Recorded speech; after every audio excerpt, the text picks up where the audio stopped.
Hi நண்பர்களே, first of all உங்ககிட்ட நான் ஒரு பிக் சாரி கேட்டுக்கிறேன். எதுக்குன்னா, போன டிவி வீடியோ பார்த்த எல்லாருக்குமே தெரியும், போன டிவி வீடியோவில் நான் ஒரு தெளிவான எக்ஸ்ப்ளனேஷன் கொடுக்கல. ஸோ அந்த வீடியோ கமெண்ட்டில் நிறைய பேர் இந்த வீடியோ உருட்டு வீடியோ, இவன் ஃப்ராடு பையன், இவங்க வீட்டில் இருக்க டிவியை எடுத்து ஆன் பண்ணி காட்டுறான், இந்த டிவி ஒரிஜினல் சோனி டிவி கிடையாது அப்படின்ட்டு நிறைய பேர் நெகட்டிவாக கமெண்ட் பண்ணியிருந்தீங்க. ஸோ உங்கள் எல்லாருக்கும் இந்த வீடியோவில் நான் ஒரு தெளிவான எக்ஸ்ப்ளனேஷன் கொடுக்குறேன். அப்புறம் முக்கியமாக நான் பொய் சொல்லலை, இதை ப்ரூஃப் பண்ணுற விதமாக இந்த சோனி டிவி ரெடி பண்ணி உங்களுக்கே நான் வந்து கிவ் அவே பண்ண போகிறேன். உங்களில் ஒரு ஆளை செலக்ட் பண்ணி உங்கள்கிட்ட இந்த டிவியை வந்து நான் கொடுக்க போகிறேன். இந்த டிவியை ரெடி பண்ணி நானே யூஸ் பண்ணலாம்னு தான் பார்த்தேன். பட் நீங்கள் இப்படி சொல்லும்போது எனக்கு எப்படி ப்ரூஃப் பண்ணுறதுன்னு தெரில. ஸோ இந்த வீடியோ எண்டில் கிவ் அவேக்கான ரூல்ஸ்லாம் வச்சுருக்கேன். வீடியோவை ஸ்கிப் பண்ணாம ஃபுல்லா பாருங்க. ஏன்னா இந்த டிவி வந்து நமக்கு இன்னும் ரெடி ஆகல.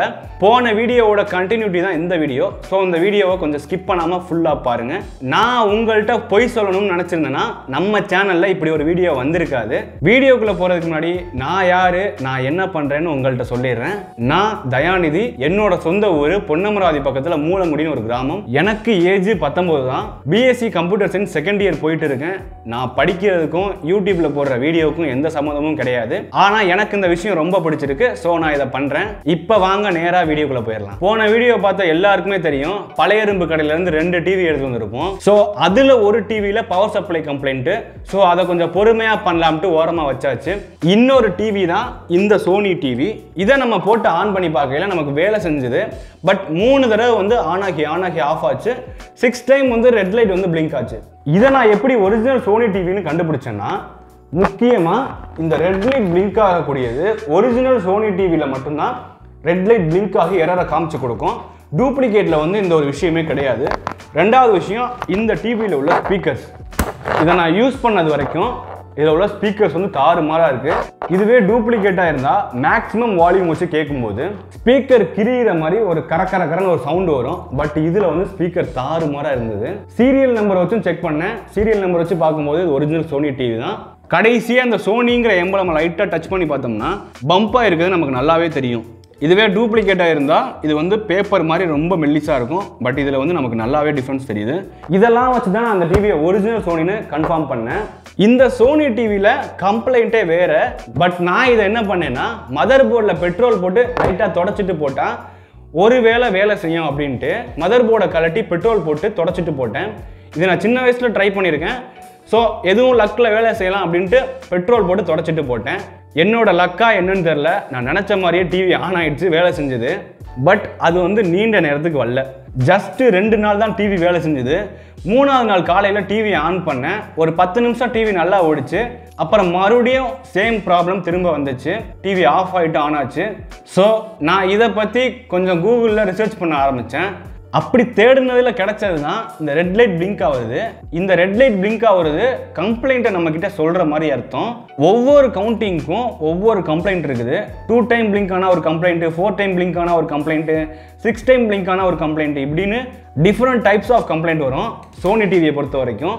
இதில் நமக்கு வந்த கம்ப்ளைண்ட் 6 டைம் பிளிங்கிங் கம்ப்ளைண்ட். இப்படி 6 டைம் பிளிங்க் ஆனால் பேக் லைட் ரீப்ளேஸ் பண்ணணும்னு அர்த்தம்.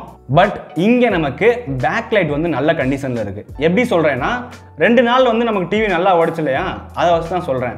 2 நாள் வந்து கண்டினியூஸாக டிவி நல்லா ஓடிச்சு, அதை வச்சு தான் சொல்கிறேன். பேக் லைட் வந்து நமக்கு நல்ல கண்டிஷனில் இருக்குது. ஸோ நம்ம இதில் தெரிஞ்சுக்க வேண்டியது ப்ராப்ளம் வந்து மதர் போர்டில். ஏற்கனவே நம்ம வந்து பிரித்து பார்த்தாச்சு. பட் நமக்கு இன்னும் கம்ப்ளைண்ட் வந்து சரியாகலை. ஸோ நம்ம டிவியை பிரிச்சுக்கலாம். போன வீடியோ பார்க்காதவங்க கீழே டிஸ்கிரிப்ஷனில் லிங்க் கொடுத்துருக்கேன், போய் செக் பண்ணி பாருங்கள். ப்ராப்ளம் வந்து நமக்கு மதர் போர்டில் தான். ஆக்சுவலி இது வந்து ஸ்பீக்கர் லைனு, இது வந்து ஐஆருடைய லைனு. அப்படியே இங்கே வந்து பார்த்தோம்னா இங்கே வந்து நமக்கு பேக் லைட் கனெக்ட் ஆகக்கூடிய ஒரு பின் இருக்கும். இந்த பேக் லைட் கனெக்ட் ஆகிற இடத்துல ஒரு ஐசி இருக்கும். BD9397EFVன்னு ஒரு ஐசி இருக்கும். இந்த ஐசி தான் டிவியில் வரக்கூடிய ப்ராப்ளம்ஸை ஃபைண்ட் பண்ணி ரெட் லைட் எரராக பிளிங்க் பண்ண வைக்கிறது. இந்த ஐசி வந்து வோல்டேஜை மெஷர் பண்ணிகிட்டே இருக்கும். எங்காச்சும் வோல்டேஜ் டிஃபர் ஆச்சுன்னா என்ன கம்ப்ளைண்ட்னு ஃபைண்ட் பண்ணி நமக்கு அதை ரெட் லைட்டாக பிளிங்க் பண்ண வைக்கும். ஷார்ட்டாக சொல்ல போனால் வோல்டேஜை வச்சு எரரை டிடெக்ட் பண்ணக்கூடிய ஒரு ஃபங்க்ஷனை இந்த ஐசி பண்ணுது. அது மூலியமாக நம்ம என்ன கம்ப்ளைண்ட்னு ஈஸியாக தெரிஞ்சுக்கலாம். நமக்கு வந்திருக்க கம்ப்ளைண்ட் பேக் லைட் கம்ப்ளைண்ட். ஆனால் வந்து பேக் லைட் நல்ல கண்டிஷனில் இருக்குது. இதை சால்வ் பண்ணுறதுக்கு இந்த BD9397EFV ஐசியில் டிஃபர் ஆகிற வோல்டேஜை பைபாஸ் பண்ண போகிறோம். இந்த BD9397EFV ஐசியில் 40 பின் இருக்கும். லெஃப்டில் ஒரு 20, ரைட்டில் ரைட்டில் ஒரு 20, மொத்தம் 40 பின் இருக்கும். இந்த 40 பின்னில் இன்புட் அவுட்புட் வோல்ட் ரெண்டுமே நடக்கும். ஸோ இதில் நம்ம கம்ப்ளைண்ட் படி பார்க்கும்போது நம்ம செக் பண்ண வேண்டியது 31வது பின்னு. இந்த 3க்கும் 9க்கும் நடுவில் ஒரு பின் இருக்குங்க இல்லையா, இந்த பின் தான் 31வது பின். இந்த கெப்பாசிட்டரில் கனெக்ட் ஆகும். நம்ம செக் பண்ண வேண்டியது 31வது பின்னு. இந்த பின் நேம் சிபி. ஆக்சுவலாக பேக்லைட்ல இருந்து வரக்கூடிய கனெக்ஷனை செக் பண்ணோம்னா 5 பின் வந்து இந்த ஐசியில் கனெக்ட் ஆகும். அதாவது 6, 7, 8, 9, 10 இந்த 5 பின்ல பேக்லைட் வந்து கனெக்ட் ஆகும். இந்த 5 பின்ல 9வது பின் தவிர மற்ற 4 பின்னும் இன்புட் பின்னு, 9வது பின் மட்டும் அவுட்புட் பின். எதுக்குன்னா வந்து டிசி வோல்டேஜ்க்காக. இந்த 5 பின்னும் சேர்ந்து இந்த சைடு சிபிங்கிற கெப்பாசிட்டரில் கனெக்ட் ஆகும். சிபி பின் வந்து கிரவுண்டோட ஒரு டச்சை ஏற்படுத்திகிட்டே இருக்கும். இந்த மாதிரி கம்ப்ளைண்ட் வரும்போது அந்த கிரவுண்டு வந்து கட் ஆகிடும். இந்த மாதிரி ஒரு கான்செப்டில் தான் இந்த ஐசி வந்து வேலை செய்யுது. நான் சொல்கிறது பேக்லைட் கம்ப்ளைண்ட் மட்டும்தான். இந்த சிபி பின்னை நம்ம கிரவுண்ட் பண்ணும்போது நமக்கு ப்ராப்ளம் சால்வ் ஆகிடும். ரொம்ப சிம்பிள். இந்த BD9397 EFV ஐசியில் நிறைய ஃபங்க்ஷன்ஸ் இருக்குது. எல்லாமே ஒன்னோட ஒன்று சீரியஸ் கனெக்ஷனாக தான் இருக்கும். நான் இன்னும் உங்களுக்கு தெளிவாக இதை எக்ஸ்பிளைன் பண்ணணும்னா ரொம்ப கஷ்டம். நான் ஃபிசிக்ஸ் இன்னும் தெளிவாக படிக்கணும். ஸோ எனக்கு தெரிஞ்ச வரைக்கும் நான் உங்களுக்கு எக்ஸ்பிளைன் பண்ணியிருக்கேன். இந்த சிபி பின்னை கிரவுண்ட் பண்ணுறதுக்காக 10K ரெஜிஸ்டர் யூஸ் பண்ணி கிரவுண்ட் பண்ண போகிறோம். வோல்டேஜ் நாய்ஸை தடுக்கிறதுக்காக 10K ரெஜிஸ்டர் யூஸ் பண்ண போகிறோம். இந்த 10K ரெஜிஸ்டரை இந்த BD9397 EFV ஐசியில் 31வது பின் சிபியில் ஒன் சைடை சால்டரிங் பண்ணிவிட்டு அனதர் சைடை எங்காச்சும் கிரவுண்ட் பண்ணிடலாம். ஆக்சுவலி இதை நம்ம வந்து டேரெக்டாக ஐசியில் 31வது பின்னில் கனெக்ட் பண்ணலாம். அப்படி இல்லைன்னா அந்த 31வது பின்னை செக் பண்ணோம்னா அது ஒரு கெப்பாசிட்டரில் போய் கனெக்ட் ஆகும். இந்த கெப்பாசிட்டரில் கனெக்ட் பண்ணாலும் ஐசியில் கனெக்ட் பண்ணாலும் ஒன்று தான். ஸோ நம்ம வந்து இந்த கெப்பாசிட்டரில் கனெக்ட் பண்ணிக்கலாம். அதே மாதிரி இன்னொரு சைடை வந்து நம்ம கிரவுண்டில் கனெக்ட் பண்ணிக்கலாம். நான் உங்களுக்கு சால்டரிங் பண்ணிவிட்டு காட்டுறேன். கொஞ்சம் டஃப்பாக இருக்குது. இப்போ நம்ம இந்த ரெஜிஸ்டரை வந்து இந்த 31வது பின்னில் கனெக்ட் ஆகக்கூடிய இந்த கெப்பாசிட்டரில் நம்ம வந்து கனெக்ட் பண்ணியிருக்கோம். ஓகேங்களா? ஒன் சைடை மதர் போர்டு நெகட்டிவில் கனெக்ட் பண்ணிவிட்டு அனதர் சைடை இந்த ஐசியில் உள்ள 31வது பின் சிபி பின்னில் கனெக்ட் பண்ணியிருக்கோம். அதுலேருந்து வர்ற அவுட்டில் தான் கனெக்ட் பண்ணியிருக்கோம். அங்கே ஒரு கெப்பாசிட்டர் கனெக்ட் ஆகுது, அதில் கனெக்ட் பண்ணியிருக்கோம். எப்பவும் போல் நம்ம யூஸ் பண்ணக்கூடிய 19 வோல்ட் இன்புட். டிவியை நிமித்துக்கிறேன்.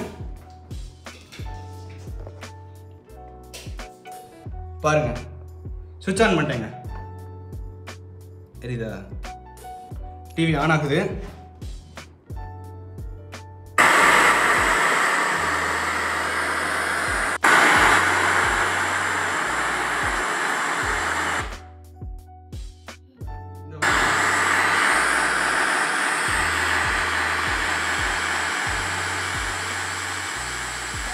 இப்போ இந்த டிவியை வந்து நம்ம ரெடி பண்ணியாச்சு.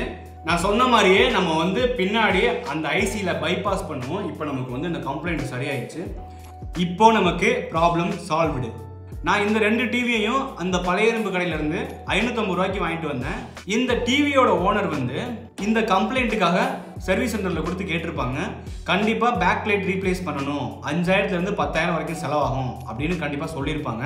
ஒரிஜினல் லைட்டாக இருந்தால் கண்டிப்பாக வரும். ஸோ 5000 10,000 செலவு பண்ணி பழைய டிவி ரெடி பண்ணுறதுக்கு நம்ம புது டிவி வாங்கிக்கலாம் அப்படின்ட்டு இந்த ஒரு ரீசன்னால இது பழைய இரும்பு கடைக்கு வந்திருக்கு. இதை நம்ம எடுத்து வந்து எந்த ஒரு செலவும் இல்லாமல் ரெடி பண்ணியிருக்கோம். இந்த டிவியை ரெடி பண்ணி கிட்டத்தட்ட 2 மணி நேரத்துக்கு மேலே ஆக போகுது. இப்போ வரைக்கும் டிவி பக்காவாக வேலை செஞ்சிட்ருக்கு. என்னோட மொபைலில் இருக்க IR பிளாஸ்டரை யூஸ் பண்ணி டிவிக்கு ரிமோட்டாக யூஸ் பண்ணிகிட்ருக்கேன். ஃபைனலாக நான் ஸ்டார்டிங்கில் சொன்ன மாதிரி இந்த டிவியை நான் உங்களுக்கு கிவ்அவே பண்ண போகிறேன். கிவ்அவேயோட ரூல்ஸ் வந்து ரொம்ப சிம்பிள் தான். ஷார்ட்ஸில் உள்ள லிங்கை கிளிக் பண்ணி எப்படி இந்த வீடியோக்கு வந்தீங்களோ அதே மாதிரி இந்த வீடியோ டிஸ்கிரிப்ஷனில் நம்மளுடைய vlog சேனல் லிங்க் கொடுத்துருக்கேன். அந்த சேனலில் நம்ம போடக்கூடிய vlog வீடியோஸ்லாம் வரும். அந்த சேனலை சப்ஸ்கிரைப் பண்ணிவிட்டு இந்த டிவி கிவ்அவேக்கான ரூல்ஸ் பற்றி ஒரு வீடியோ போட்டிருப்பேன். அந்த வீடியோவை ஃபுல்லாக பாருங்கள். இந்த டிவியோட கிவ்அவே ரூல்ஸ் என்னன்னு தெரியும். நீங்களும் இந்த டிவியை வின் பண்ணுறதுக்கு வாய்ப்பு இருக்குது. ஸோ போய் செக் பண்ணி பாருங்கள். அடுத்த வீடியோவில் சந்திக்கலாம். டாடா.